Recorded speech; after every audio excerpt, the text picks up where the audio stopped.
Okay, so I just started recording and I'm sharing my screen now. So the very first thing we would discuss is how to navigate. No, this is not where I want to show.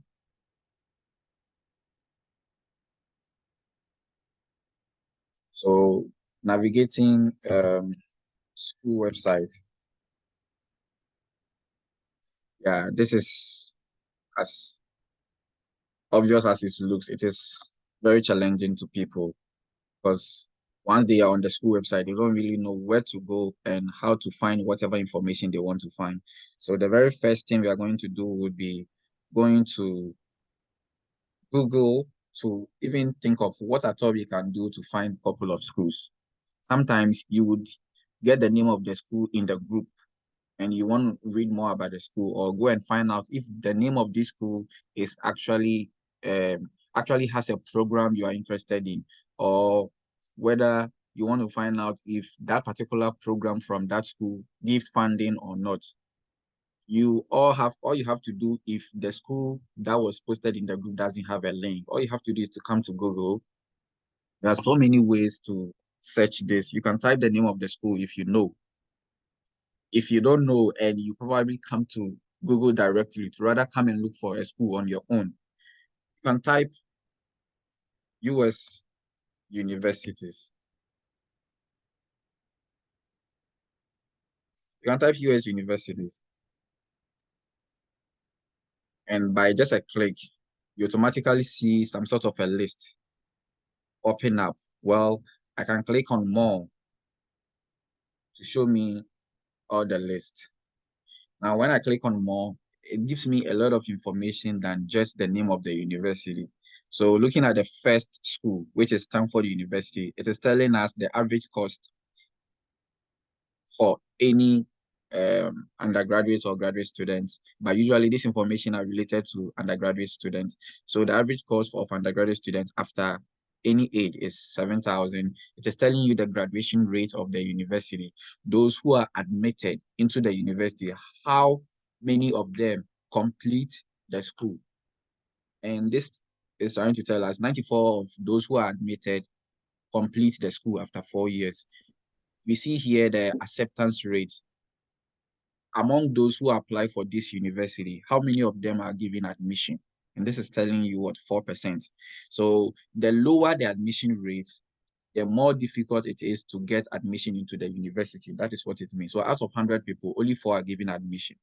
Well, this may be not directly related to graduate programs, but it still gives you some knowledge about how difficult it is to get admission into school A and school B.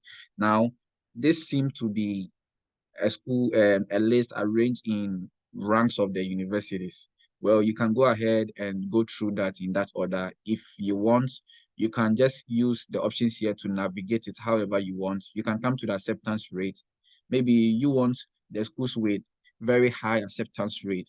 So I already clicked on acceptance rate here. I can come to more than 95%, meaning I only want to see the schools with acceptance rate of 95 and above, meaning out of 100 students, I want the schools that would admit 95 and above of them. Now, doing that, we see one of the schools called Georgia State University. It is telling me the acceptance rate, meaning if I am an average student with probably second class lower or above, I may want to apply for this school. But seeing the acceptance rate doesn't mean automatically this is the school you have to apply. There is a lot to do to decide whether finally this is going to be one of the schools to apply. Now, let me also chip this in that you don't get to apply for one or two schools in this particular journey.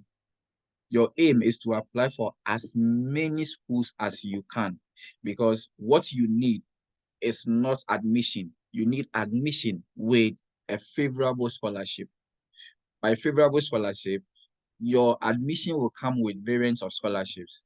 You are interested in the one that actually overcomes all the other scholarships you had. Probably you had an assistantship, full funding, your tuition has been waived, everything, but you may still have a deficit. By saying a deficit, it means that outside all the funding you were given, you probably still had some cost to cater for yourself. And by the way, in case I just make a comment and that comment isn't clear because it still isn't, I mean, you don't understand what I'm talking about, you can put it in the comment section. I'll be checking it time to time to address them. Yeah. So sometimes you can have admission with full funding, but full funding doesn't mean that the school is taking all the cost, because full funding could mean that it is taking only your tuition and what you would eat, where you would sleep, you would take care of that yourself. Another school could also give you full funding, and the full funding would include some stipend, in other words, some allowance for you, the student, every month, so that you could use that to cater for where you will sleep and what you would eat. Well, sometimes this money they will give you will not be enough to cater for where you will sleep and what you eat, meaning you would have to top up yourself. And all of this is what the deficit that may come after your funding is about. So after doing this acceptance rate of more than 95%, I see Georgia State University. Maybe I'm curious about this university. What do I do next? I can click on Georgia State University. From here, or I can even open another tab and I come and type Georgia State University. Georgia State University. With a click, it still gives me some information about Georgia State University. If you look at the right-hand side, I don't know if what I see, okay, it's obvious now. It's visible now. If you look at this right-hand side, and the interface you see here is only visible on a laptop or a PC. If you use your phone, you may not see the right-hand side. You would rather see the left-hand side here, not the right-hand side. But if you look at the right-hand side, it is somehow similar to the information we were seeing in the previous tab with additional information. For example, the address of the university, a phone number to call for any inquiries. It will give you maybe the name of the president, the rank, the GPA requirements, some notable people from the university and all that. We don't care about all that. Already we had checked a summary of that here and we saw the acceptance rate. So we want to know what more the university has to offer us based on our program of interest and all that. So what we do here is we click on the university website by clicking on the first link from typing the name of the university. So you don't have to know the university website, which is gsu.edu. You don't have to know it to be able to visit the university website. Typing the name of the university can help you locate the website. Now, when you come to the university website, this is the web page of the university. When you come to the university website, this is the face of the university online. And every university or most of the university will have this bar you see here with my cursor going hovering over them. You would always see this kind of bar. Sometimes they are in different position, but you would always see these two, especially academics and admission. Academics and admission. Now, we are interested in admission. So when we come here, academics will tell you more about your college, whatever. But before that, we probably would want to know, please, whoever is on can be muted. Yeah, so we probably would want to know more about how the admission is run. So I have the cursor on admission and I have this pop-up on the screen. What am I looking for? If I am a bachelor's degree applicant, this is where I should be. Albert, can you please mute yourself? If I'm a bachelor degree applicant, this is where I should be. I can click on any of this link, for example, how to apply. It will take me there. If I'm a graduate degree applicant, I can come here. I can go to take a tour, check the cost, which I would even recommend because our intention is always to get what scholarship, and we will get to how to try and maybe communicate to a professor or the program director about scholarship. There is another link on how to apply, which we can click on.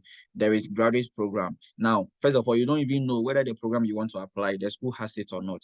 So it wouldn't be important to go to how to apply for now, but we can go to graduate programs because we want to be sure if the programs we are interested in, this school has it. So I can click on graduate programs, for example. It opens up. Now, by clicking on graduate program, I am eventually looking for a particular interface that would give me access to all the programs from the university. Now, it would be up to me to probably navigate this interface to limit the number of programs I want at my disposal so that I can peruse it and select the ones I am interested in. So from here, this particular one has, some sort feature about interest area. Maybe based on the program I did in undergrad, I'm probably a business student. I can select business. I'm probably a math and science or computer science student. I can select data science. By selecting data science, I want all the programs to be sorted to only programs related to data and what computational science. So let me just select that. And because I've selected data science, I can now click on search. And by clicking on search, I expect that the new programs they show me should be programs related to what? Data and computational science. Now, Atura Science is a data and computational science program because it is a program from the statistics and math department. And this is a graduate certificate. We are looking for a graduate degree. So this is a program you may have to complete in less than a year, and it may not come with scholarship. So we are supposed to be very careful when we are looking at the program. We are looking for a degrees program. So for example, this is Masters of a link.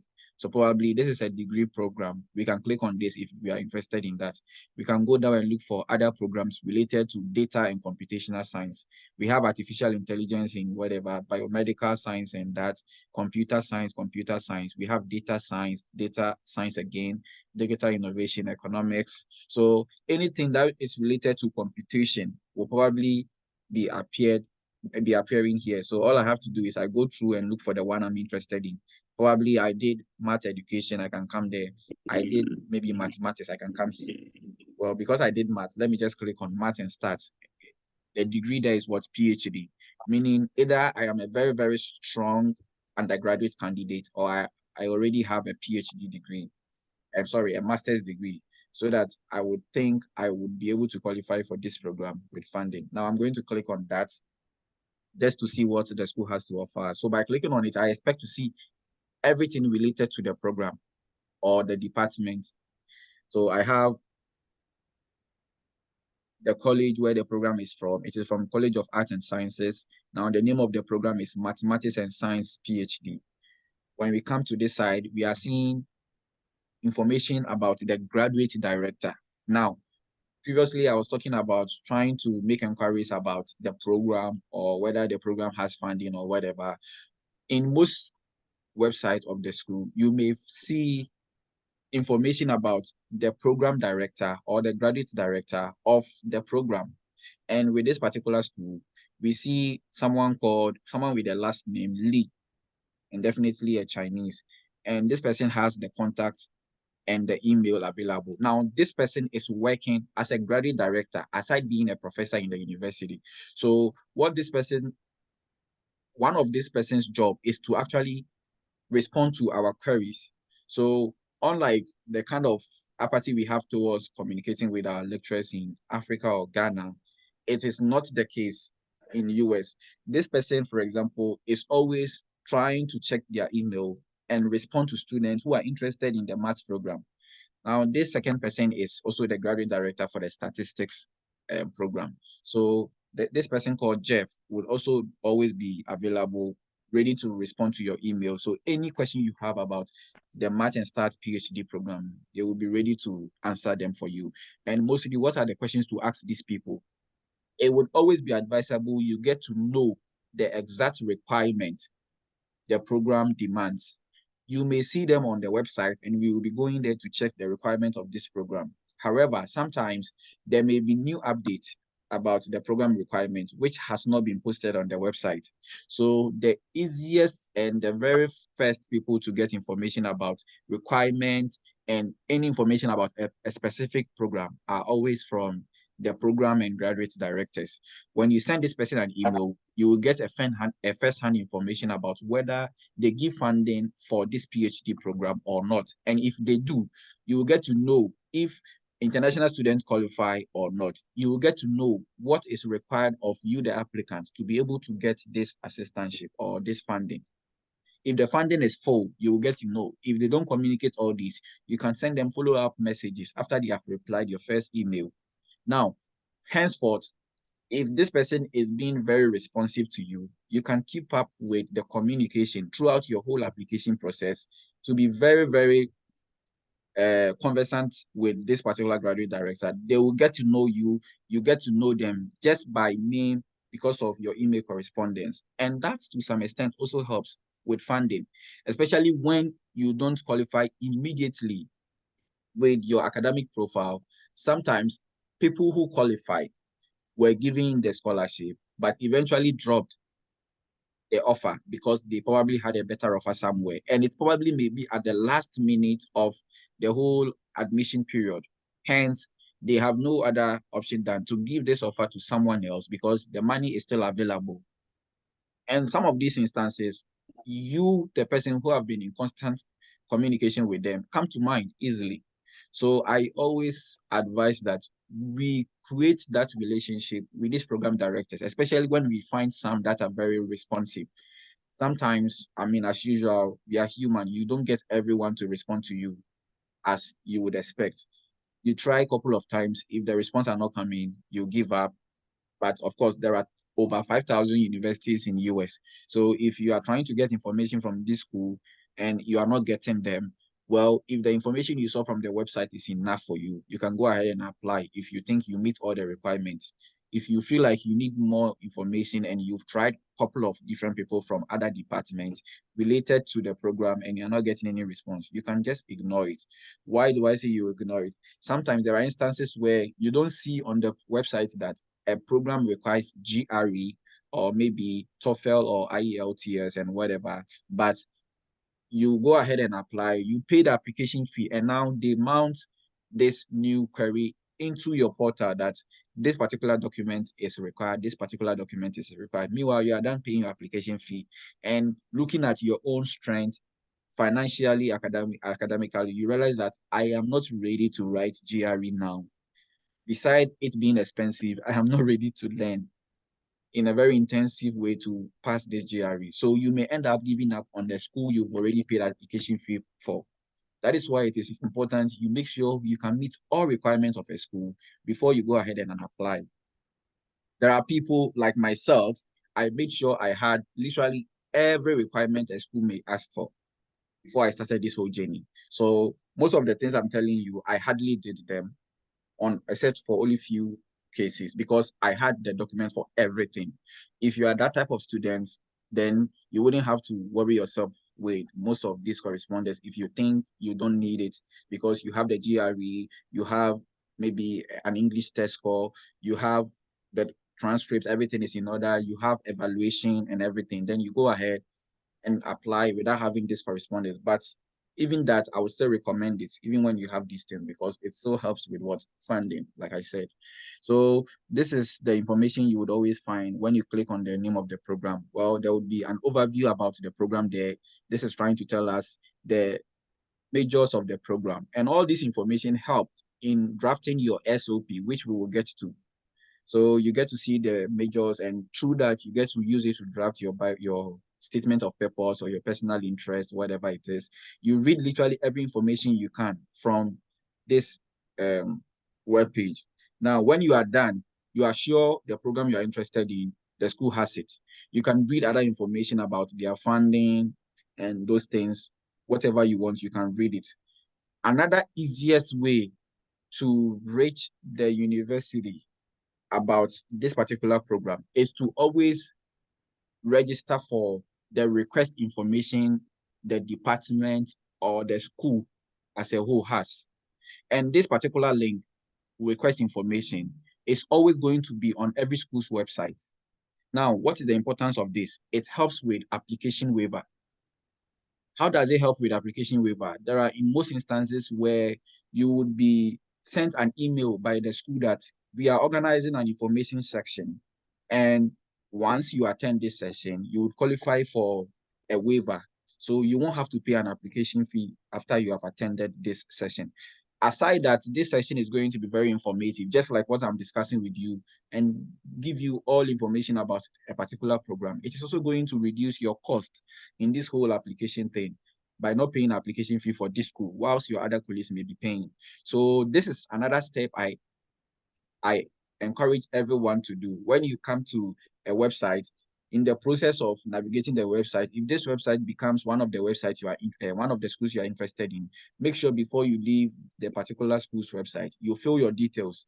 Daniel Israel Kaku, my email address, my date of birth. I write everything there. I answer the questions as I'm going. They would even ask you of your major and everything.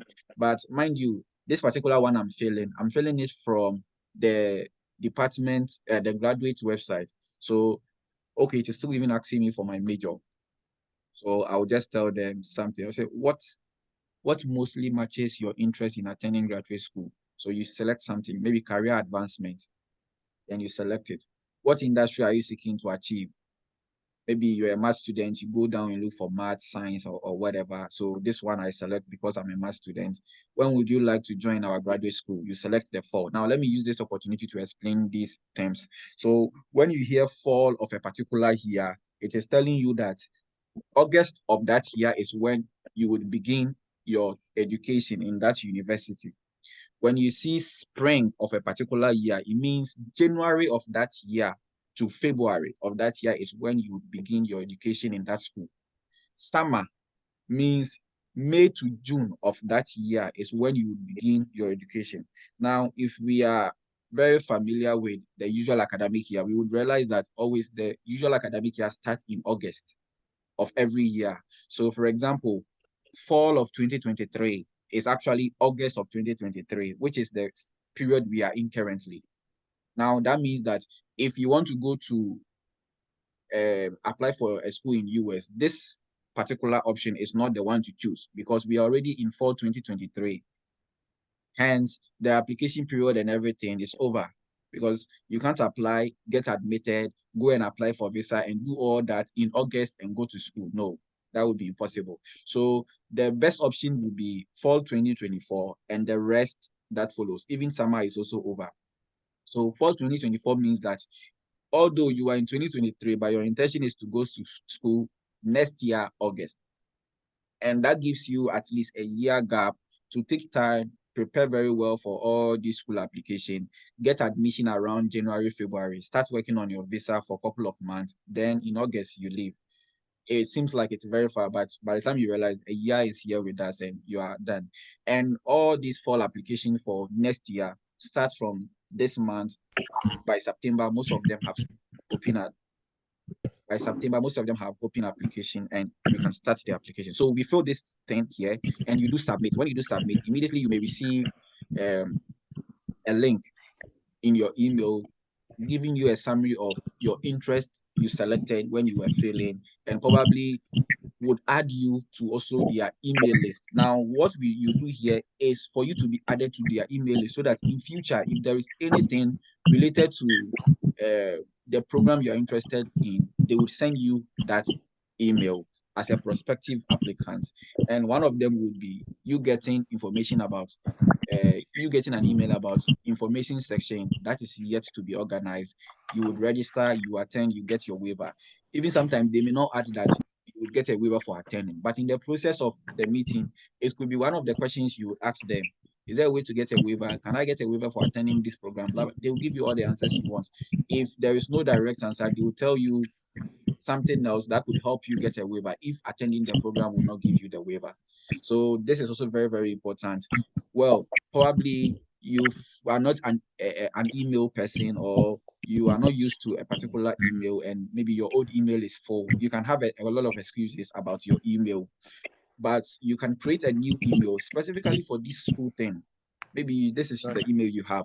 You can create another one by just adding one to the email address so that anytime you want to check on anything about your school application, you just visit this new email you've created and you know that anything in that email is related to the school application. Hence, if you have any new email, you would rather give it some time and check it out because henceforth, almost about 90% of your communication with this whole school application stuff is going to be through your email address.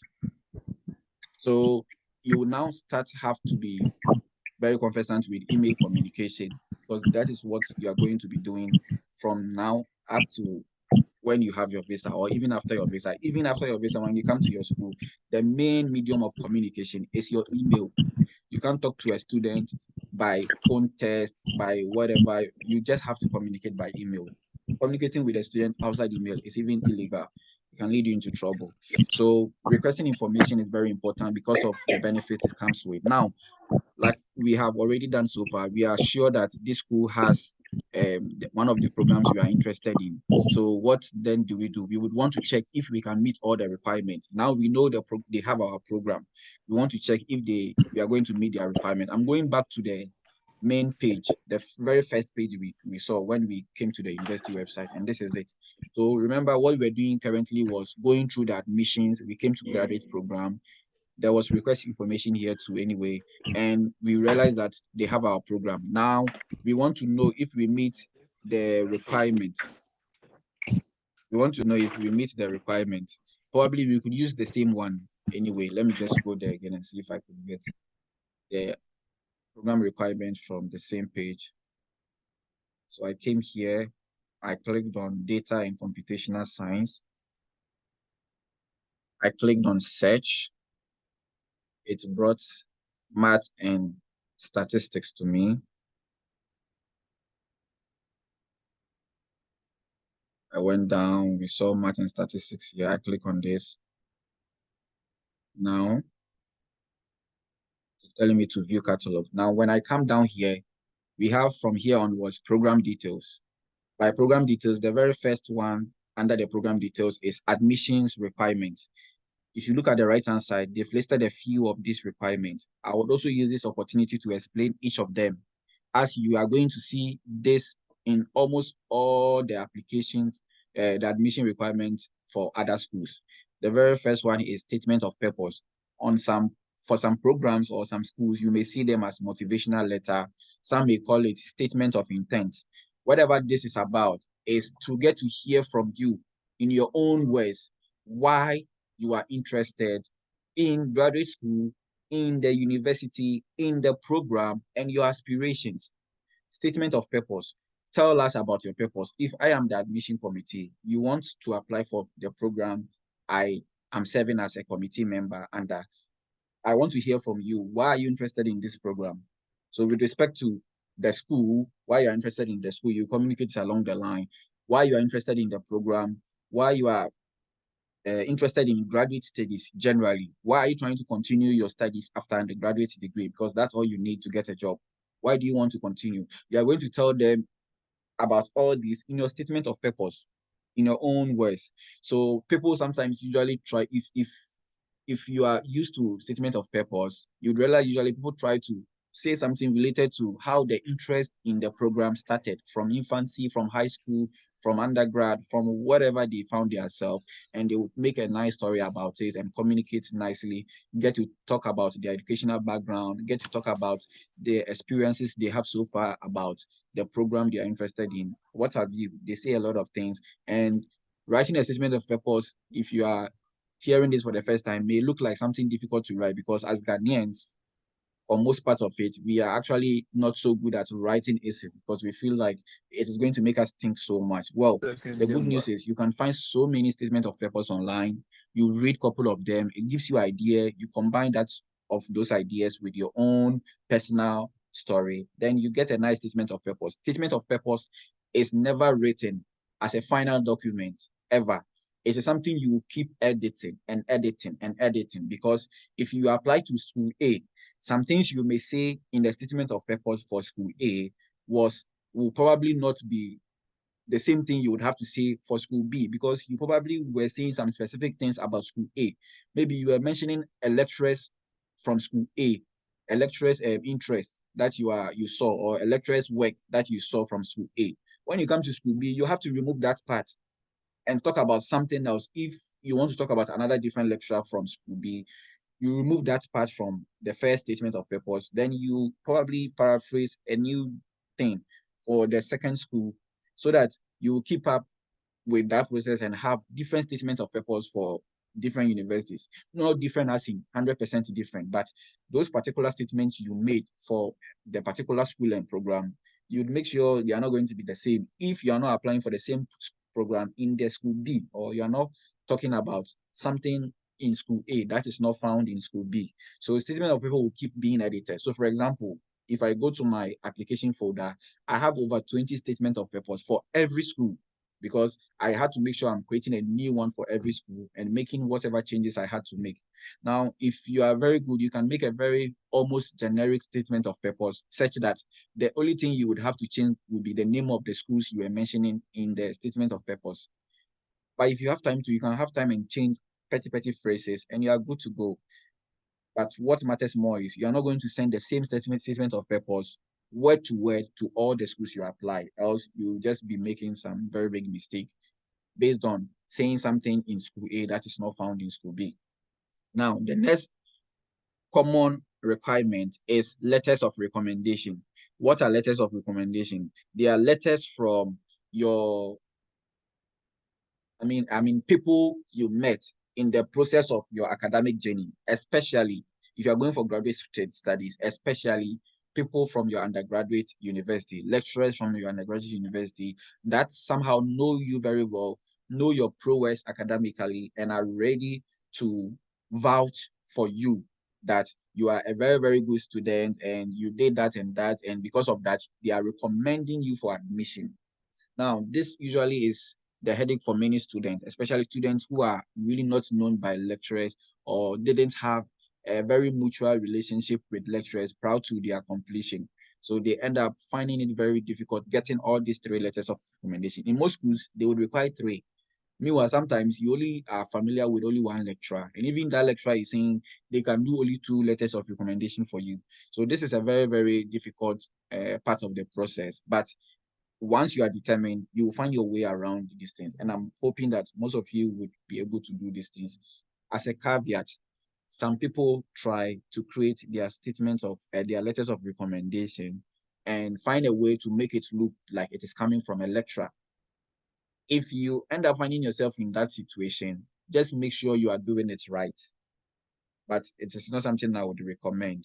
Now, sometimes you are lucky. The lecturer himself will tell you, okay, write the letter of recommendation for me, so that I would rather put up the heading and complete everything and submit it as if I was the one that wrote it, or write it for me so that I'll have some information about you to be able to paraphrase it myself and submit it on your behalf. When you get that opportunity, you use it well. You make sure you draft it very nicely. As usual, just like the statement of purpose, there are a lot of letters of recommendation out there. On Google, you can get thousands of them. You read them, you get ideas, you combine them nicely, you personalize it, you send to the lecturer, he will draft it nicely for you, and you submit them. Another thing is official GRE score. So this particular school is requesting GRE score as part of the requirement. This may not be the case for every school. Now, looking at this particular item, you realize that there is an asterisk closer to it, meaning that there is a comment to be made about the official GRE score they need as a requirement. And we are going to read that to know.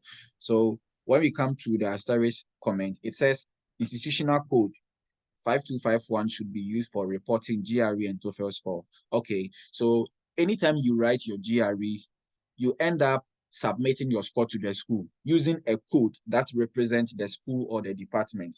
So for this particular school, university, they are rather using the school's code instead of the department code. So in the process of writing your GRE, you may end up submitting this code to ETS. ETS is where we write GRE, and ETS will submit your score to your university for you. So that means they compulsorily accept GRE. So if you're a student, you haven't written GRE and you never intend writing it, you can go ahead and ignore this school and look for other schools.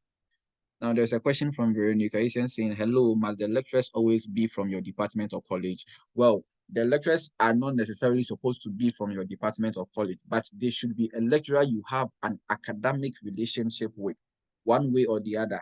Maybe he wasn't from your university, for example, but he contributed to your thesis research, or there is one way or the other any kind of academic relationship you had with this particular lecturer from a different university. What matters is eventually the lecturer would have to use his official university email address to increase the authenticity of the letter of recommendation. Because if this lecturer has a school email or a company email address and they use their Gmail address, it will be very difficult for the school to give weight to that letter of recommendation, as in terms of whether whatever this letter of recommendation is saying is true or not. Now, once it's come from the institutional email, they get to believe it more because, first of all, it tells that this lecturer works in the university and they can easily track this lecturer to get to know the field this lecturer is into and how it is related to your field and all that. So they are not supposed to come from your department or whatever, but make sure there is an academic relationship between the two of you. Well, always academic letters of recommendation are recommended, but if you are told to bring 3 letters of recommendation and you could get only 2, you can let the last one come from maybe your boss at your workplace. You can go to maybe your high school, get maybe your headmaster or one of the lecturers, teachers in your school to draft this thing for you. But I wouldn't recommend they use a Gmail. In most instances, the high school teachers don't have an institutional email from the university, but they can create an Outlook email and use their own name to make it look very official. And that I think is accepted because that is what those who try to draft their own letters of recommendation use. So that's all what I can say about that for now. Now, the other common document is transcript. Of course, you can never apply for a program without submitting your transcript. And I'm sure for transcript, it's one of the things you all know. I wouldn't have to talk about transcript. It says one from each institution attended. So, for example, me proud to applying for my PhD program because I had attended about 3 different universities. I had to submit my transcript from all those universities. Well, sometimes you probably attended a lot of universities, but you didn't really do well in one university and you feel like submitting the transcript from this university will affect you. All you have to do is you never communicate this university at all in the whole process of your application. And I think you should be good to go.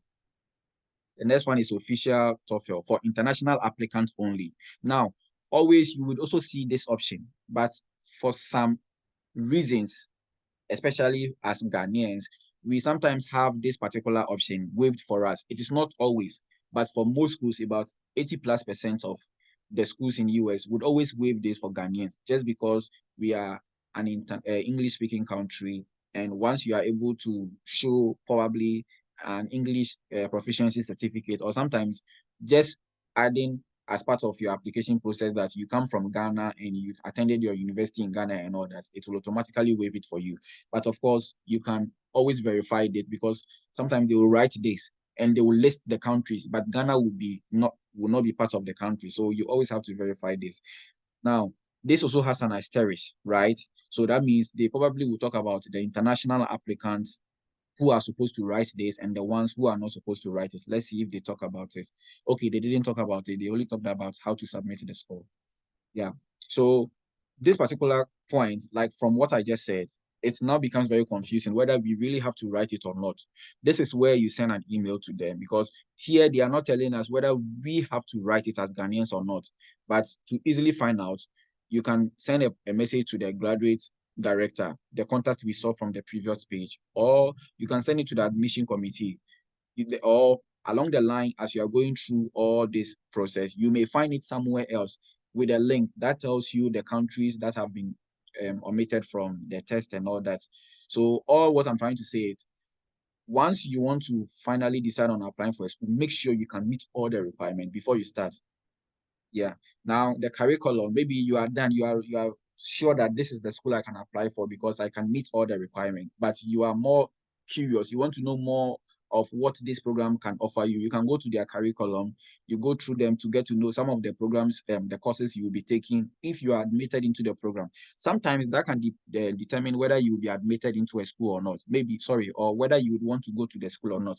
Maybe there's a particular course here you hate so much, you never want to do that course again. So you see it here, and just because you see it there, it can be a way to inform you whether to go to the school or not. Yeah, that's just by the way. I see another comment. Okay, well noted. Thank you. Yeah, so You can go through all this to give you enough information about the school. Well, there is another section for tuition. I personally never check this place because it is never my intention to go to a school without funding from the school. So I wouldn't even check there, because if I'm giving admission and I don't get any funding, I will not go to this school. But in your case, if you feel like whether admission or not, you can still afford it, you can click on the tuition. You get to tell how much they would you would spend on trying to maybe enroll in this program, and it will give you all the breakdown. And that also would inform you, because schools, the cost in enrolling in a school differ by school. So maybe Georgia State University is very expensive, but another school is not expensive. You probably want to consider that other school and stuff like that. So these are some contact information for, so those contact information we saw previously, we see them here again with some extra ones. So now we have a graduate staff. This person is actually working as a staff there to always respond to emails. So for example, if these two people are not being responsive, this person would always be there to respond, because that is his job. He's sitting in an office, always replying messages, sending emails here and there to all stakeholders of the department. So your email would easily be replied by someone like this. And through this person, you probably can have the attention of the other people.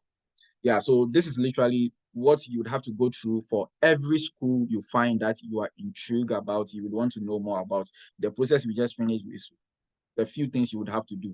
So for example, after this, if you decide to apply, you go ahead and go through the other process of applying. So for example, if I go back to the main page, now we can go to how to apply. Once we are ready and we want to apply, we have finally made the decision to apply, we can go to how to apply and we continue from there. So probably let me click on that before I go to the next thing. So this process I'm doing is for one school. From here, you can go to the same process for other schools you find. Remember, we have the list of schools here. We have the list of schools here. So you can go through this. I mean, they will keep coming. They will keep coming. There are so many of them. They will keep coming. So all you have to do is check this. So sometimes location matters to you. The city matters to you. All those things matters to you. You have to check all of those things, because once you see the school, you get to know the location and the city and everything. For example, Penn West, California is located in California, PA. Well, when I come to Prescott College, it is located in Prescott, Arizona. When I come to University of Maine at Presque Isle, it is located in Presque, which is a city in Maine, in that order. So if location matters to you, you can check all of these things to make an informed decision. I want this thing to leave. Yeah, so we came back here on how to apply. And after clicking on how to apply, it brings us somewhere here. Now, it is taking us through some couple of steps. Prepare. Take your time, just read. It will give you some information. So it is saying, find out what you need to know before you apply. It's probably going to take you through the admission requirements again, because they always want to make them available so that you know what you are about before you start. But eventually, there's going to be an application link to finally apply. So step 2 was what? Prepare. And the prepare has been all what I've been talking about so far. For example, when we go to step 2, it now says submit your application, meaning start the application and submit it. And when you open the application, you go through a couple of questions, personal information you would have to fill, you go through them, you do all of those things. Sometimes there would be very challenging questions. You wouldn't understand the question very well. You can ask in the group. We would quickly respond. There are people who have gone through the process. I'm not the only one who is currently in the US in the group. There are so many people in US currently in the group. So you can ask questions and most of them will be ready to reply you and you'll be able to continue your application. Yeah. Now, there is one particular document that was not stated under the requirement that I would want to touch on. So sometimes the transcript, we had seen the transcript as one of the requirements and it was raw. All they said was official transcript, but sometimes they will tell you the type of transcript they want. Now, there is this transcript called, especially for international students, because of the nature of the nature of our grading system. Sometimes they may request something different from just the transcript from your university. They may tell you to submit something called evaluated transcript. Evaluated transcript. They can call it some different name, a credential transcript, what have you. Now, when you see this, You may probably think it is just the usual transcript you have, but they're actually talking of a different transcript, which would be from an evaluated company. So there are companies that evaluate transcripts. And those companies, mostly the ones that are being legible to probably evaluate for many schools are some particular companies which are part of NASES. No, NASES is the short form of a long word, which I actually don't even know unless I search. So usually they will tell you, we want an evaluated transcript from one of the NASES companies. So meaning they would want you to submit your transcript through NASES or any of the NASES companies. And by the NASES companies, we have a lot of them. WUS, we have I don't even remember the rest. I mean, there are so many of them. There is credential evaluation, whatever. There are a lot of them. I'll probably type that in the Gmail to bring them up. But usually the commonest is WS, and that is the one I did for all my degrees I had. And of course, they are not free. They are not free. So that means another financial challenge. They are not free. They are not free. WS alone is, I think, in all, after you are done, you should be spending like $240 for WS alone.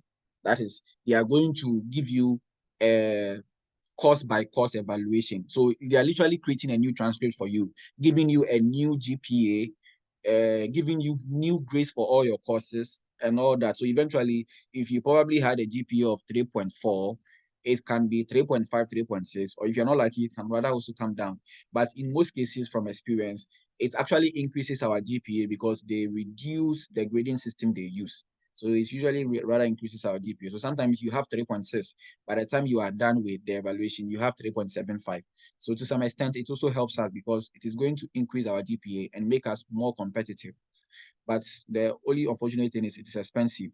I think there is a very cheap one, which I'm still not remembering the name, but from what someone had done, it was around $190. $190. So they are really expensive. So meaning the least you may get, and this is the least I've seen so far, the $190. So if you are unable to do this evaluation because of financial challenge, that means that you have to make sure the school you are applying to is not requesting evaluated transcript. Because once the school is requesting evaluated transcript and you can't afford it, it means you can't continue. However, to those of you who can really afford this by trying to ask for a couple of assistance from people you think can really help you with this, I would actually recommend it, because these days there are about 50% of the schools always requesting this thing, especially for the schools that reduce their GPA requirements for admission. They mostly would tell you they want a WES or they want an evaluated transcript. So please take note of this thing when you are seeing them as part of your admission requirement. If you don't find them there, I would still also encourage that as one of the inquiries you make from the department or the university or whatever, you'd always have to ask them whether they compulsorily accept evaluated transcript or the one from your school is okay.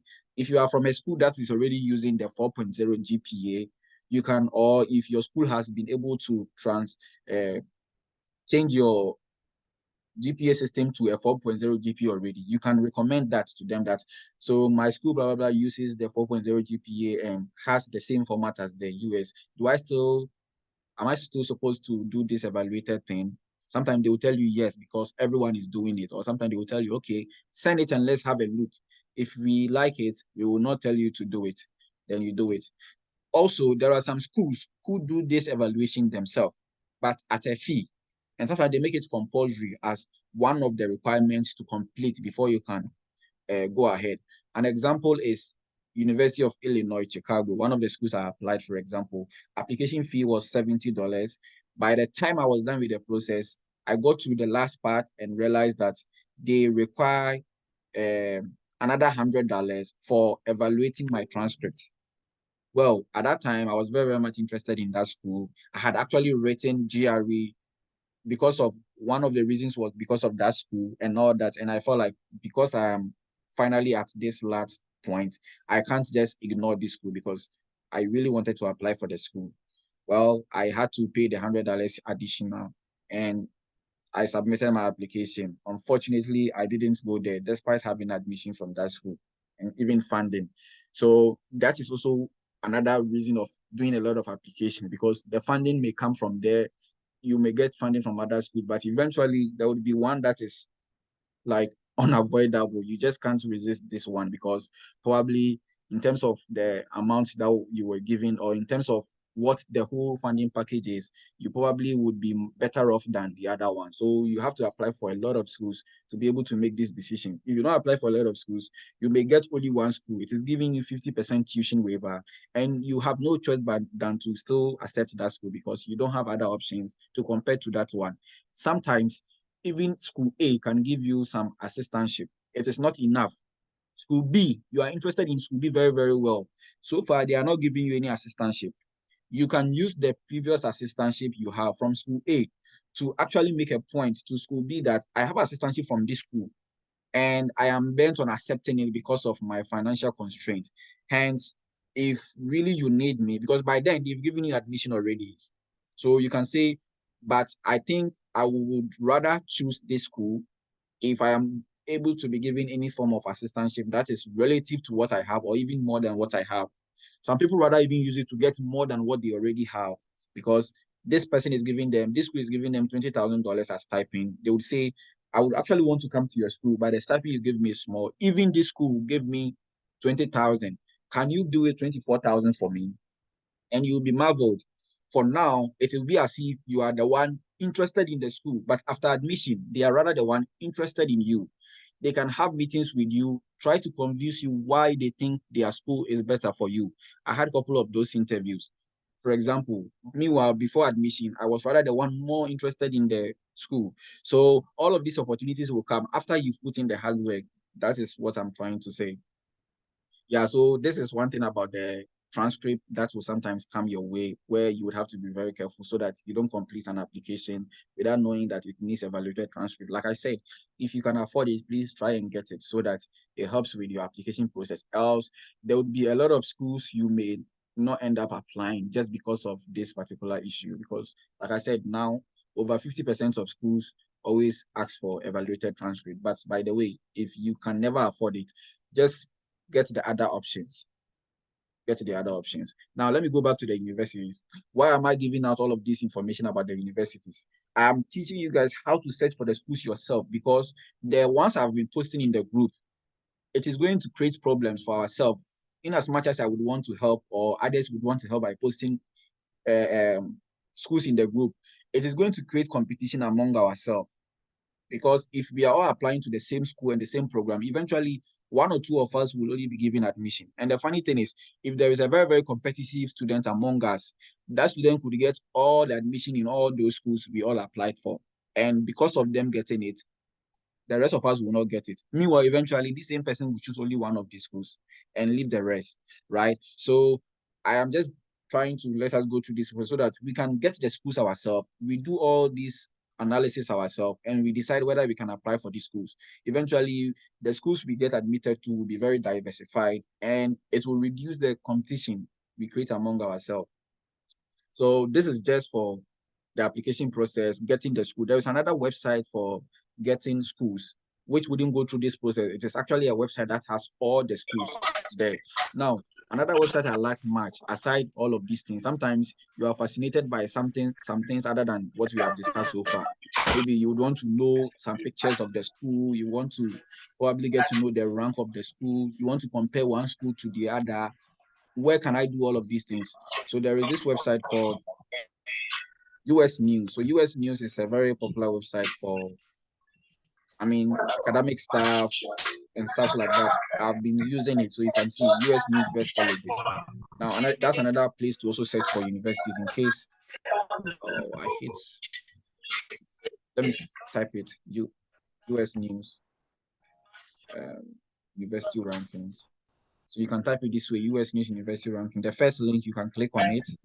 Now it will give you a very nice platform to help you navigate and sort out some schools you're interested in.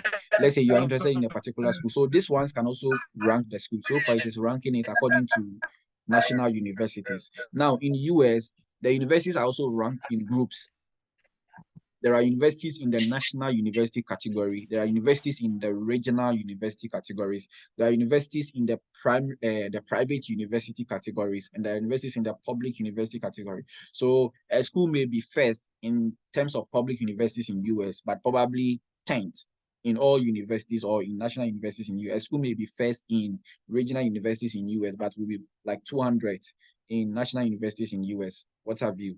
So currently, US, according to US News, Princeton University is the best university in the US, followed by MIT, Harvard in that order. Now, we probably don't care about this. We just want to look for a particular school. We want to know their rank and get to know some other information about them. Let me type my school, for example, University of Iowa. So in the process of typing, it will give you options. So far, I've typed University of, and there are a lot of universities with the name University of. So this is not helping.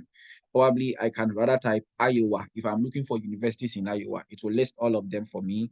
Then maybe this is the one I saw. So I'll click on University of Iowa and it will open that university for me. So from University of Iowa, I get to know the city of the university. The university is verified. The university, oh shit. The university is 83rd nationally. The university is ranked 5 stars so far by 10 reviewers. The university is tied 83rd with other universities. You can click on read more to get to know. When you come to the right-hand side, you get to know the out-of-state tuition. In case you don't get funded, this is the money you should be thinking of paying for your annual fees. This is just tuition and fees before living expenses, insurance, and those things come. So it means if you want to pay for the tuition yourself, you should not be thinking of anything less than 31,000, right?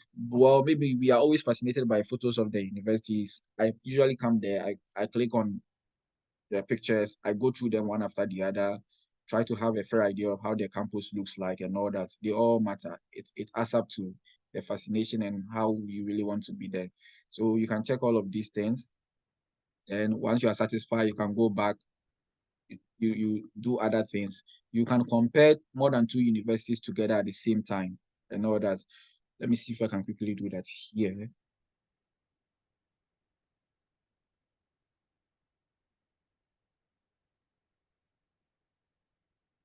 Probably wouldn't have time for that. Okay, so it has here add to compare. So I'm clicking on compare and probably should take me to somewhere else to compare. Okay, so I'm going to add additional schools to compare to my school. So let's say I'm going to type University of Illinois, Chicago. I can probably type UIC and it will come. So this is University of Illinois, Chicago. I'm using this because it's one of the schools I applied, and these were the 2 schools I used to finally make my final decision. So, oh, you want me to log in? It's even necessary. I don't even think it's necessary, but like at least you saw it. So I have an account here. You can have an account here and do all that, but I don't think it's necessary now. So far I've been talking for about 1 hour 15 minutes. I would want to pause and maybe take up some questions based on what I said, and we take it from there. So I will just leave it to this screen. No, let me stop sharing for now. Yeah, so any question though from any of you?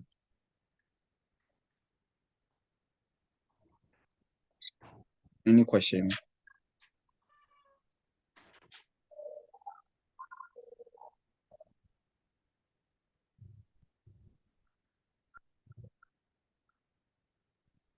Is there any question? That is in case someone is talking. Mind you, you are muted. Okay, so there's a question from a Zoom user. The person says, "Hello, sir. You've been saying much on universities. What about the colleges? Anything about colleges that would benefit us, please?" Okay. So usually, for most of the time, the word university I've been using have been including colleges. Well, what is the difference between a university and a college? Sometimes a college can be almost the same as a university, but the word college is just for the purpose of maybe, how do I put it? Maybe it's part of the branding, but in its entirety, when we talk of college, they are usually uh, a section of the university. Let me put it this way. And by a section of the university, that means a lot of colleges coming together forms a university.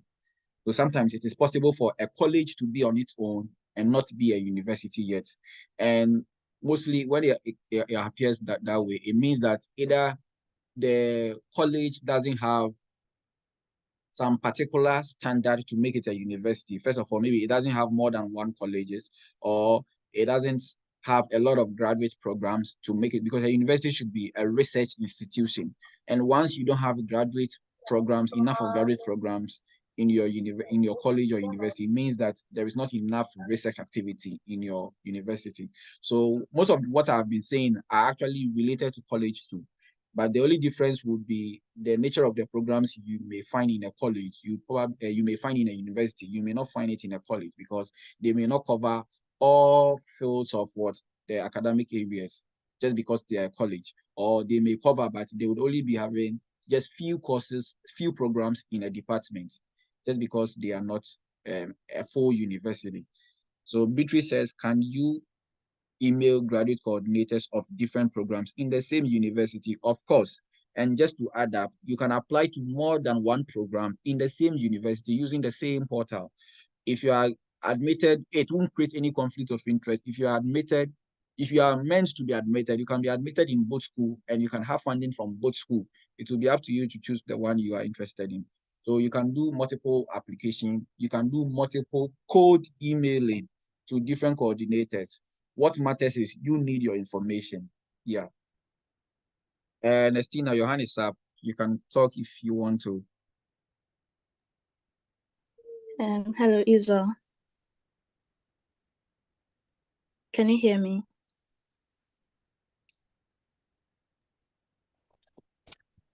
Estina, in case you are talking, you are Hello? muted, or we can't hear you yet. I don't know if it's just me. Hello, can you hear me now?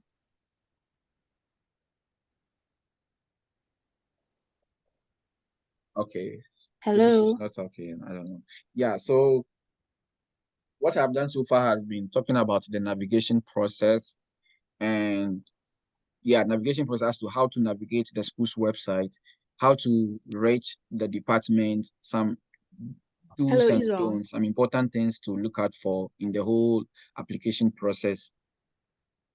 Now, there is a new question from Aaron. In US, do the universities offer the scholarship packages, or you would have to apply for the scholarship from a different site or source? Yeah. So I had started with this previously. I'm going to repeat it again. So in US, for most instances, the application for the program you do would have a section that goes like, are you interested in a scholarship from for this program?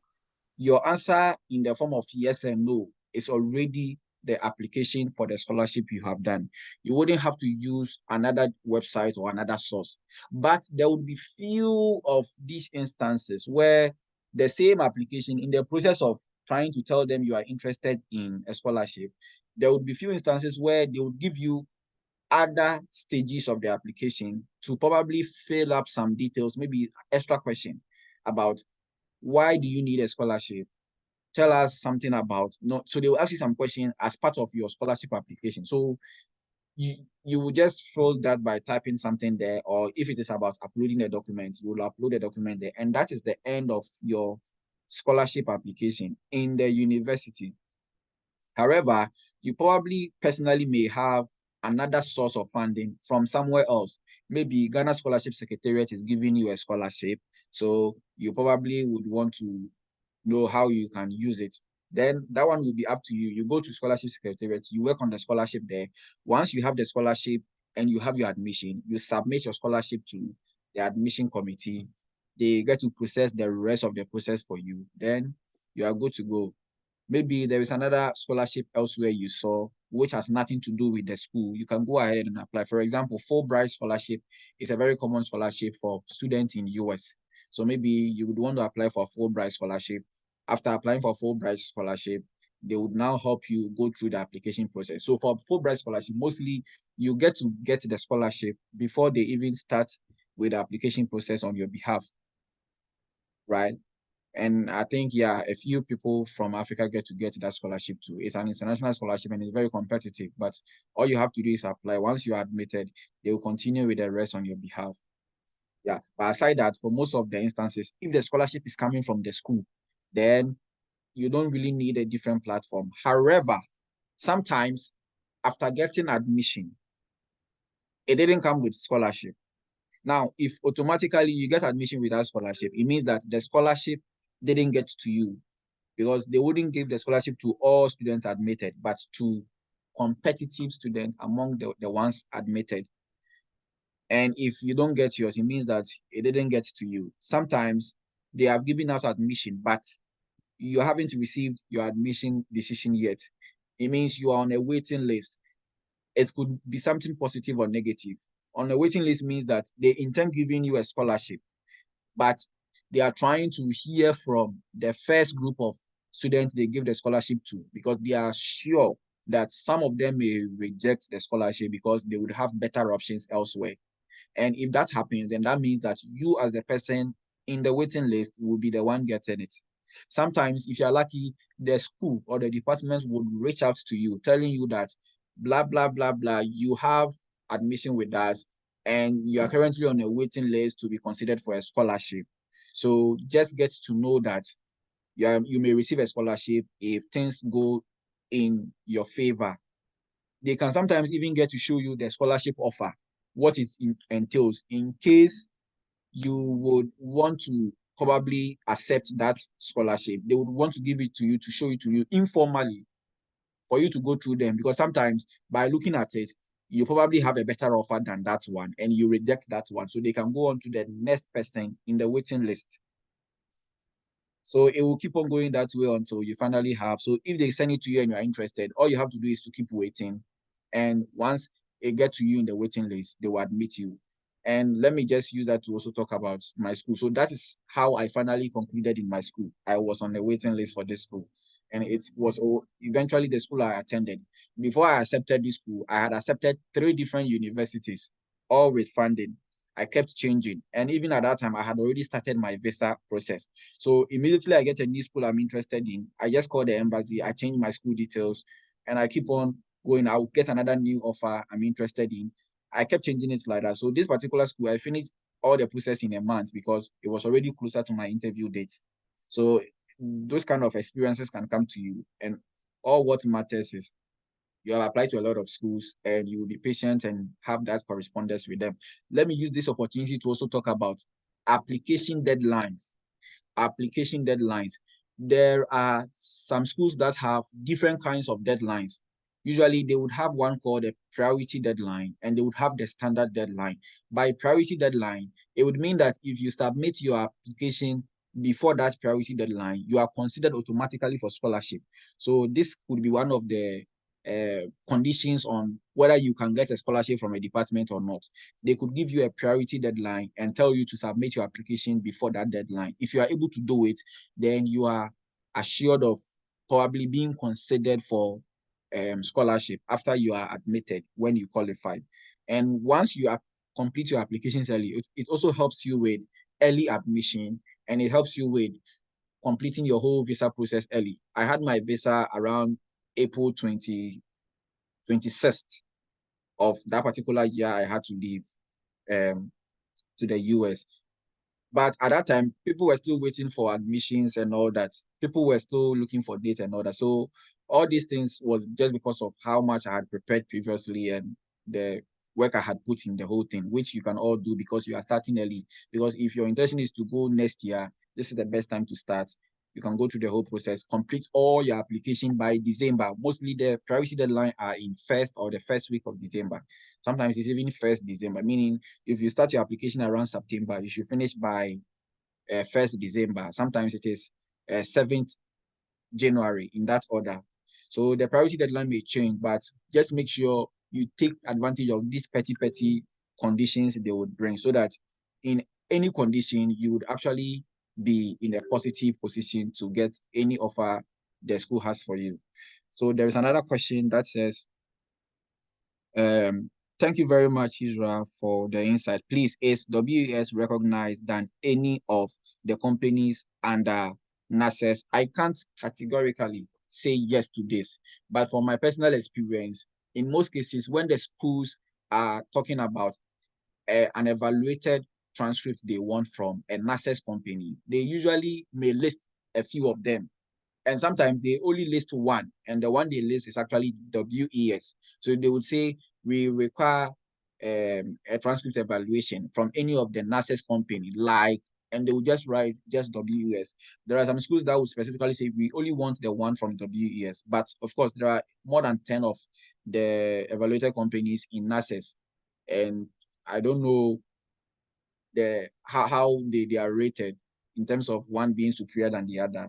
But the commonest is WES, I would say. Commonest is WES. So there's another question saying, is it the school that will work out your visa for you? No. The school would facilitate your visa application. So usually when you are given admission, the next thing is you have to prove to the school that you can pay for your enrollment cost. That is, you can pay for the admission fee, the tuition fee. That is all the costs involved in your program. You have to prove to the school that you can pay. One, it is either the school gave you funding. So the funding letter from the school, you submit it to the international office. The whole visa process is from a different department in the school, which is the international office. Sometimes the department will communicate to the international office that you have assistantship. So the international office will be aware. Sometimes the department will not communicate to them. So you would be the one to submit the offer letter to them in the process of filling your financial statement form to be able to allow the school to give you any document that can help you apply for your visa. So once you have admission, the school has to give you a document, and that document is a document of eligibility to apply for a visa. Remember, if you can apply for a visa to any country, you should be eligible. So your admission and your financial capability, which you have submitted to the school, qualifies you for a document of eligibility called the I-20. And this I-20 is more like your passport to help you apply for the visa. So when you go to the embassy, just because you have your I-20 and you have gone through some other application process, they can listen to you and get to know a couple of other information from you and issue you the visa. Yeah, so the school will not work completely on the visa for you, but they will give you the document that can help you apply for your visa. Yeah, and Estina, you mentioned my name. You want to say something? Hello, Israel. Can you hear me now? Your hand is still up, but we can't hear you in case you have been talking. Hello, I've unmuted. Yeah, Can you hear me now? Any other question from any of you?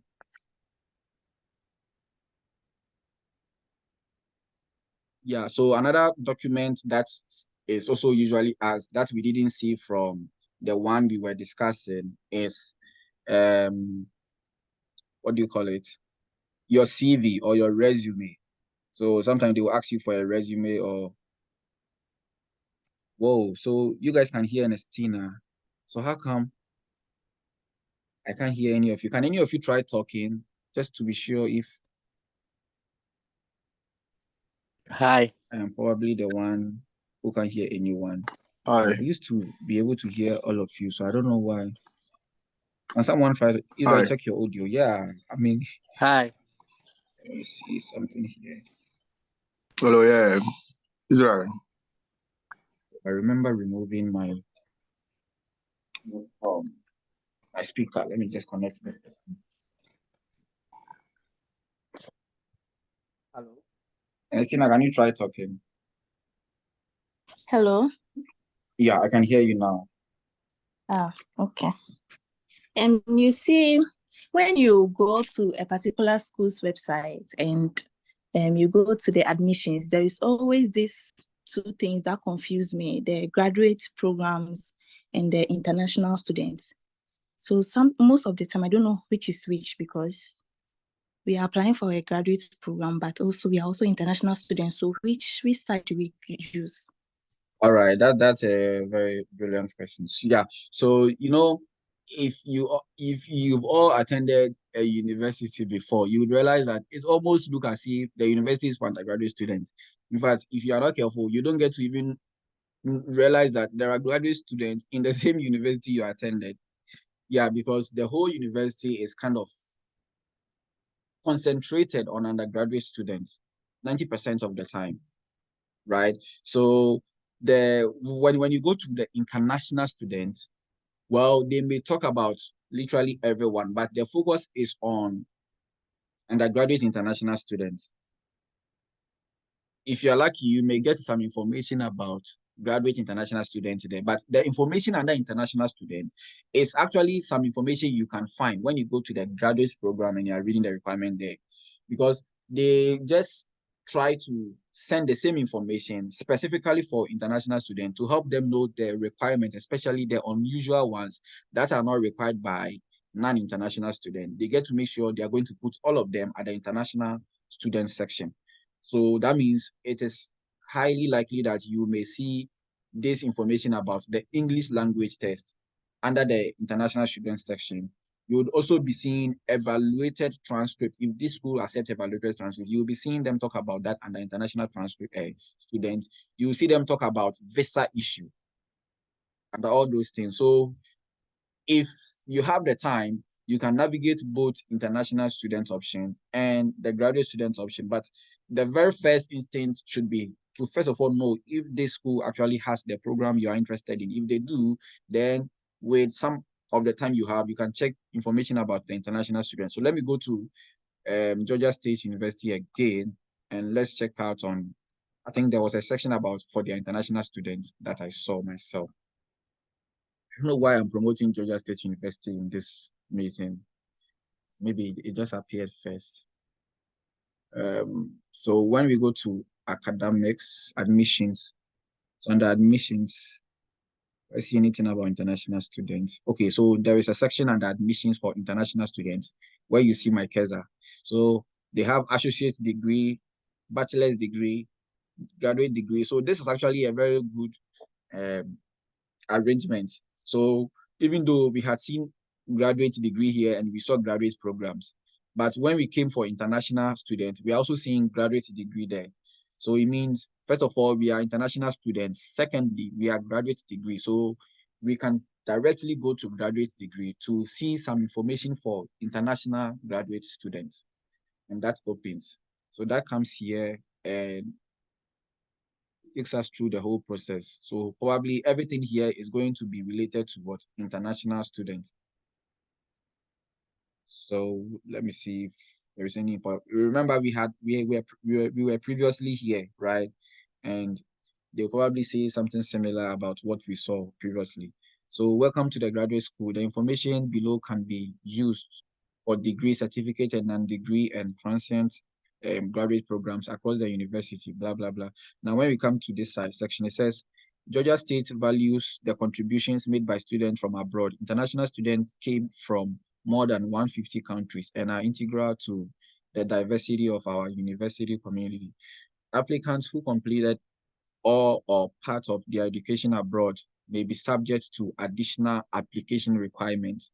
And you're probably familiar with some of them. The very first one we see is what? English proficiency. Remember when we were reading about the English, the requirement for the maths program, they talked about an English test, but we didn't know whether it included Ghanaians or it included all English-speaking countries. Maybe here would elaborate on it, for example. And I think I'm seeing that already. So we have English proficiency, which is an additional requirement for international students. So meaning if I am an American citizen, I probably wouldn't have to worry about English proficiency. Now, by reading this, it tells us all the type of English proficiency they want from us. But when we come here, it says any applicant whose country of birth is English speaking, as listed below, is not subject to the English proficiency requirement. So as listed below is this particular link, meaning if I click on this link, I should see a list of countries, and those countries have been exempted from writing this English test, right? So when I click on that, now I see a list of what countries. Anguilla, Antigua, Barbuda, whatever. I am just interested in the G column, Ghana. So when I come here, I see Ghana, and now I give a sigh of relief. I don't have to write the test. Well, I probably come from Ivory Coast, and in case I didn't have any connection with Ghana, and I'm going to have in my application that I am an Ivorian, despite that I can speak English or I attended my education in Ghana or not, I would still have to write the English test because I don't see Ivory Coast here. So all these are going to be somehow countries that speak English. Yeah, so I think I've answered, Adelaide, your question. Yeah, so I would advise that you check that as one of the options when you are navigating the school's website.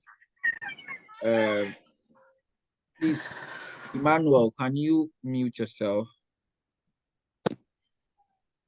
Okay, so I have a new question from Peter. So please, I applied for a PhD mathematics program last year for fall 2023 admission. I was put on a waiting list, but since then, I haven't heard from them. Should I go ahead and apply again this year, or what must I do then? That's unfortunate. So I actually have a similar incident like this. Up to now, I've still not heard from this school, Sarah Chris University.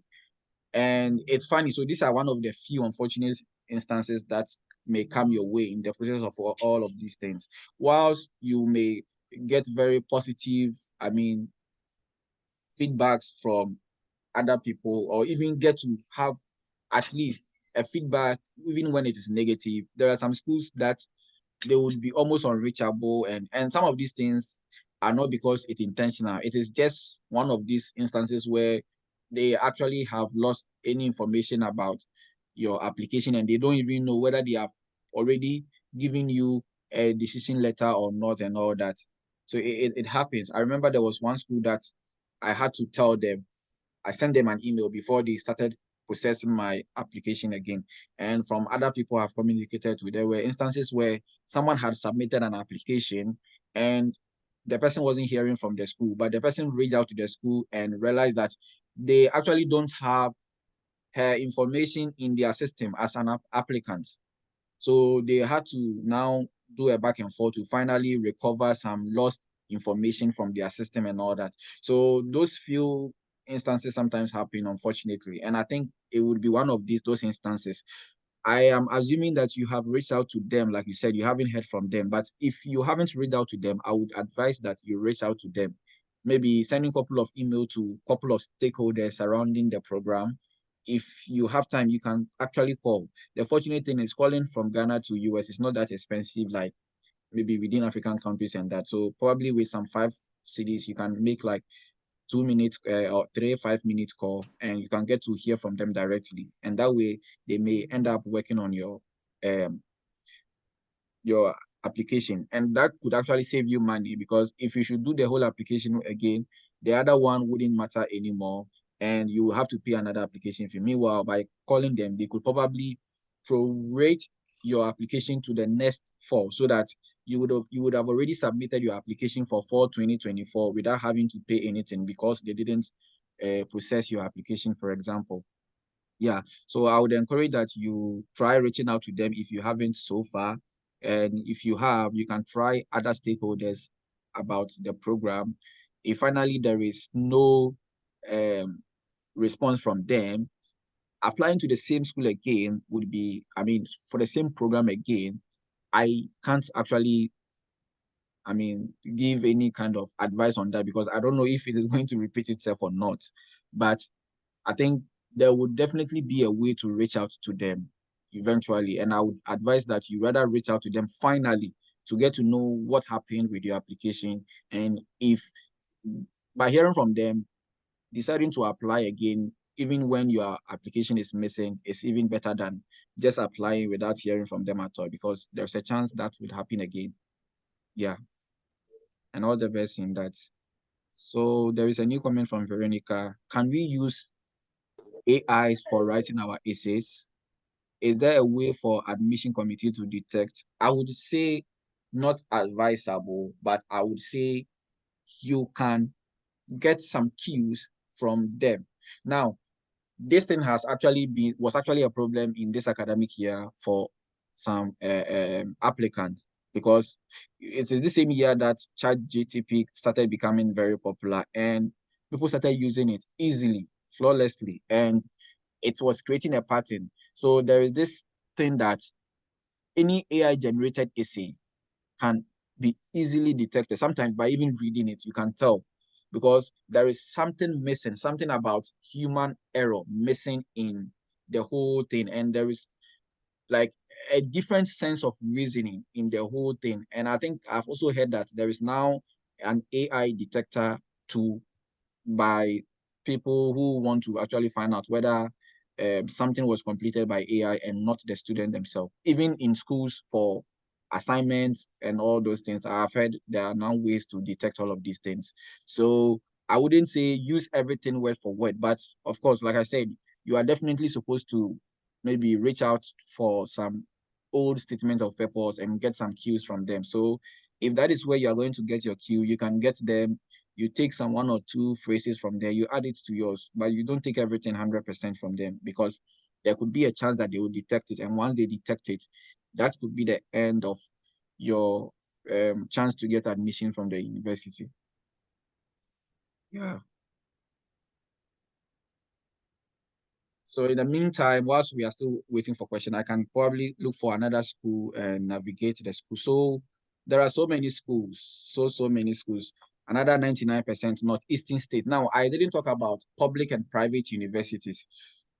In terms of funding, which is always the major reason for doing this whole application thing, there are more funding from public universities than private universities.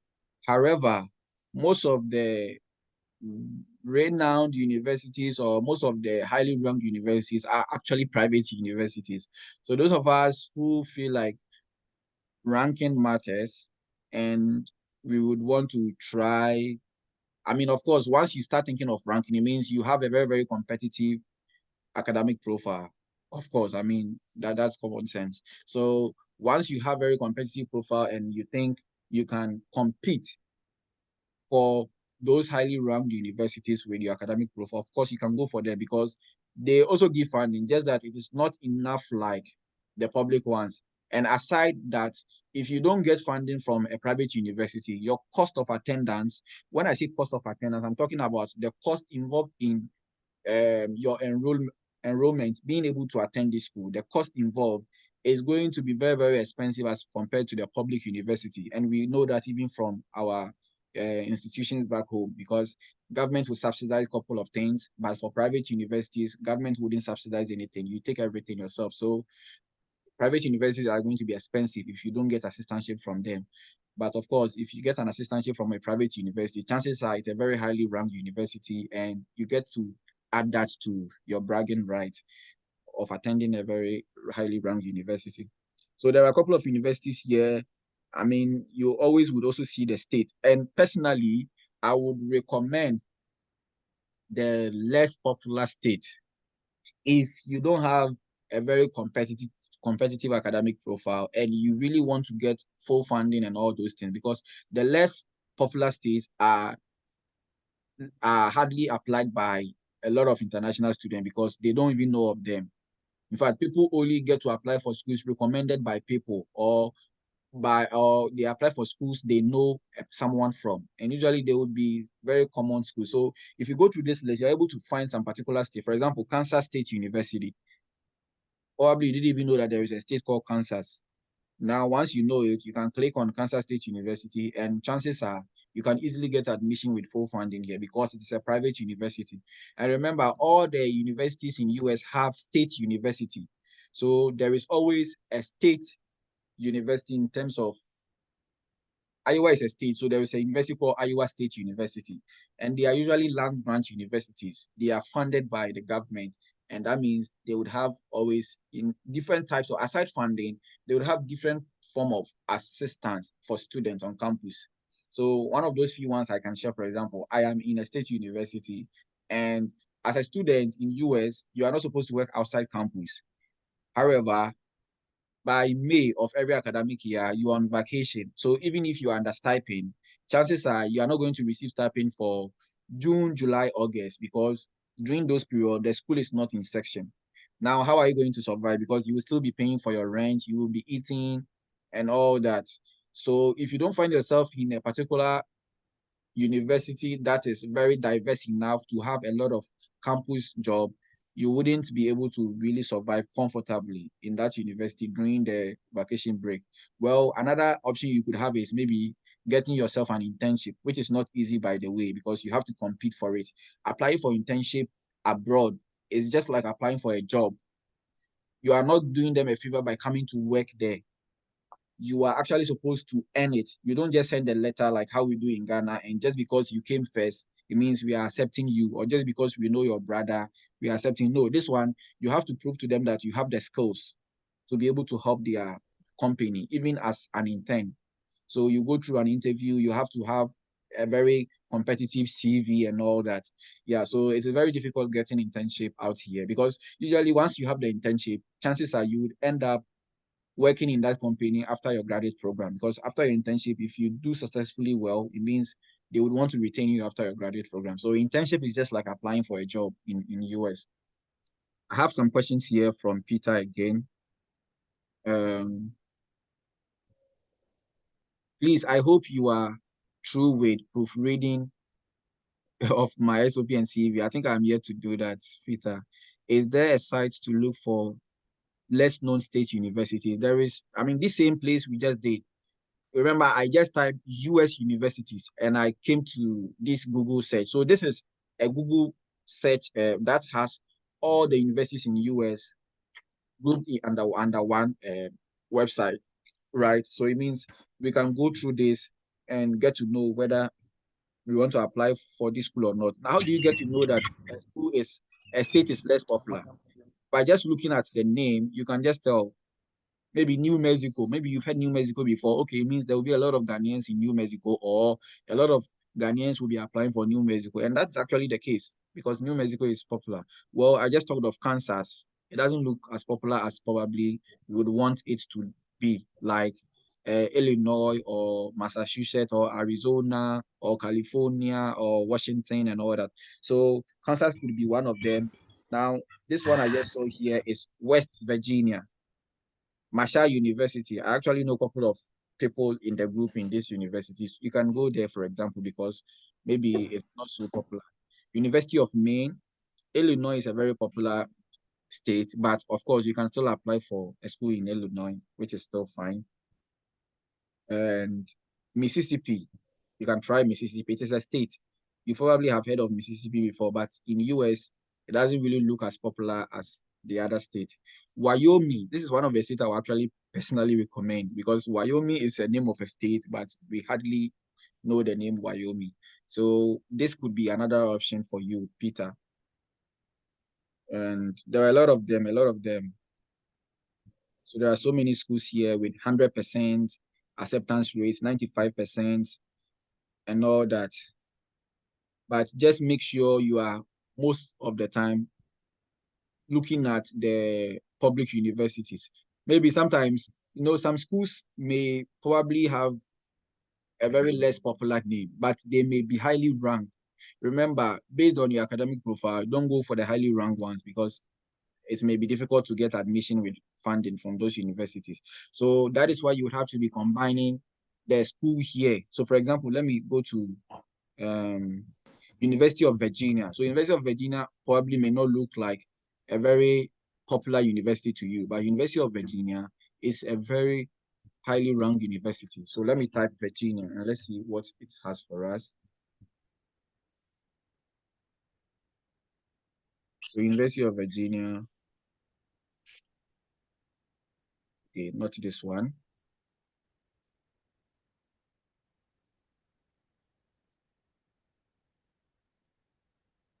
So this one. So this is University of Virginia. It is number 25 nationally. And nationally means including all the private universities, including all Harvard and whatever you can think of. They are number 25 in US. And that is a big deal, because we're talking of over 5,000 universities in US. Now, it is a public university. So let's see its ranking among all public universities in US. So when I click on additional rankings, I'm going to add top public schools. And when I add top public schools, see what comes. Now we are seeing University of Virginia to be number 3 among all public universities in US. And this is a big deal because public universities in US are not a joke. All the schools from University of California are included in the top public universities. There are a lot of public universities. Purdue University, you can think of, in fact, all those schools you have, they are number 3 among those public universities. So University of Virginia, for example, is a very top university, but the name may not really look popular to you. So you make sure you check all of these things before you finally make a decision. Is someone trying to say something? So far, I don't have any new question from the comment section, and I think we are almost 2 hours. We are 7 minutes from 2 hours. So maybe if there's no question, we could wrap up, and we probably will continue the rest in a meet in the group or any other medium. So please, is it advisable to apply for a community school? This is a very dicey question to me.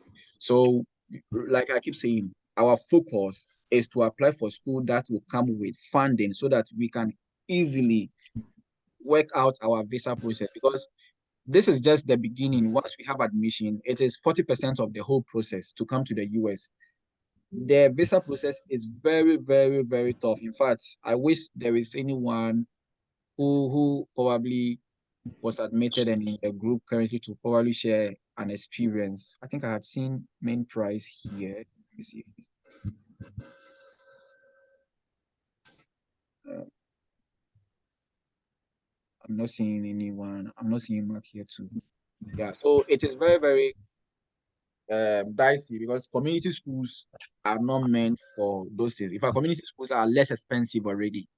They have made it very, very, very, very cheap. So if you are going to be able to prove your financial capability to attend these community schools, then you could try.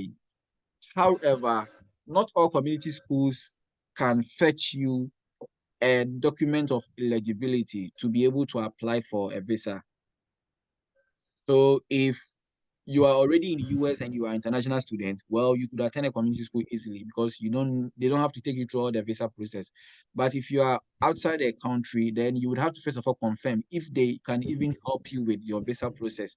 Because once they can't help you with your visa process, then there is no need, because if you get admission, you can't come because they can't help you with the visa process. So you can give them a try. There is no harm in trying, because I haven't personally tried applying to a community school, but there's no harm in trying. Find some of those community schools and send them a couple of messages. Get to communicate with them. Let me repeat once more. Please don't ever apply to a school without having a conversation with any stakeholder in the school, especially for the program you are interested in. It really, really, really helps. Even sometimes with the requirements that you see from the website, a conversation with them can help waive it for you. Sometimes, for example, they will tell you they want you to submit an official transcript to them. They will tell you they want you to submit an official transcript to them. Now, the official transcript means that you have to ship it from your university to US, and that comes at cost and all that. But they probably also submit, they accept email transcript from your university, and maybe you didn't ask that. But just because you didn't ask that, you would end up spending over 500 Ghana cedis to send your transcript, while you could have just communicated with them to ask them if they can accept a transcript by email from your school. And that would have saved you all of these 500 Ghana cedis. So try and be talking with them and get to know, get all the flexibility you can get from the whole application process. And I think that would help reduce your cost so much. Also, one of the most difficult tasks in this process is the application fee. Most of us, we are already not working, let alone working with an income of less than 1,000. And just one application can take all the 1,000 Ghana cedis from you. So application fee waivers are very important. Hence, the very first thing we did about sending information requests to join the email list of the university to have an opportunity to maybe get a waiver is one. Aside the information request, you can also be sending the program directors an email directly to ask them of any kind of um, waiver option, and they sometimes would help you. In the group, sometimes we'll be posting things about waiver codes and application fee waiver and stuff like that. Sometimes they may not be directly related to your school, and sometimes they are not even accurate with respect to the section of students the waiver is for. Sometimes you would see the school putting a waiver information on their platform. Meanwhile, they may be referring to only residents or nationals of US instead of international students, but they may not write there that it excludes international students. You may try to use it and you'd realize you can't use it. So all of these things, you would have to make the inquiries when you see the link in the group. You do all the navigation on your own. You get to find out what to do. If any information, you come back, you post it to the group to help your other colleagues. I mean, it will keep growing in that manner because the work is already difficult. So our aim is to make sure we reduce the level of difficulty as much as we can. Yeah. Emmanuel, wordness. You have to mute yourself. So I think I'm going to stop sharing at this point, and we'll probably be wrapping up with our meeting. Yeah, that is if there is no question, of course. But if at any point in time, if there is any question that comes to mind, you can always ask it in the group. Usually, I would prefer you ask in the group so that people can learn from me, especially those of you that can personally test me. Sometimes, if you feel like this question can help everyone, don't be shy asking in the group at all. There is no stupid question. There is no nonsense question. Every question is welcome in the group. You put it in, I can reply. The other colleagues in the group can also reply, and others can learn from those questions you ask because they would keep coming. There will be a lot of confusion in the process, and once we all work together in the group like that, it would reduce most of it for us. Yeah. So without any question, I would